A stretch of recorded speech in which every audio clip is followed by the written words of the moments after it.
Okay, people, I've got one for you right here. It's Troy built.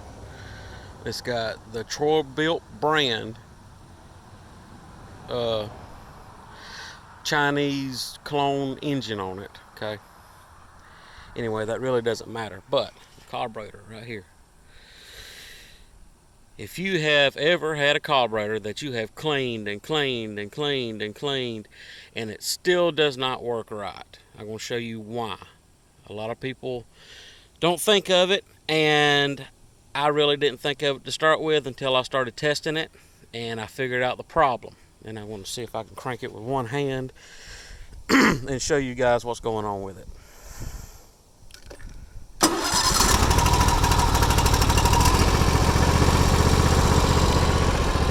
Alright, see, it runs fine on an idle. When you run it up, it's got a little sputter to it. So if you spray right here,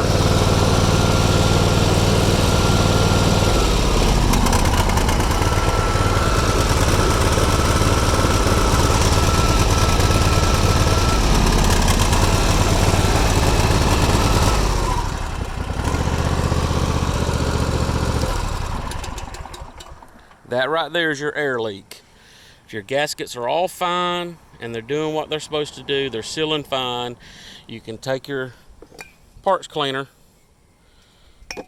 spray around all the gaskets. These gaskets here, all your gaskets in the intake system completely, and the carburetor. It does not affect the motor at all.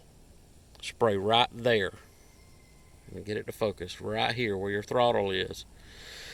Air is coming in behind that little plastic piece because your carburetor body is wallered out just a little bit, just enough to where you really wouldn't notice it if it's idling. But if you run it full throttle and put it under a load and it just sat there and it sputters and doesn't run right and maybe gets a little surge to it too, that's going to be your problem. It's sucking air right there.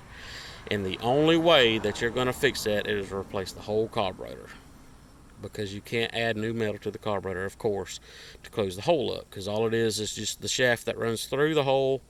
There's no seals or nothing. So when it gets wore out, running ethanol gas will just mess these carburetors up. Anyway, that's your problem right there. And you can do like the test that I done and spray it, and if it makes it sputter like that, it's sucking air, because it's sucking that carburetor cleaner through there and stalling it out. And it'll do that with the air, especially when you put it under a load. But anyway, I hope that helps. Sorry about the traffic. I live on a highway. But yeah, that's going to be your problem. Anyway, have a good day, guys.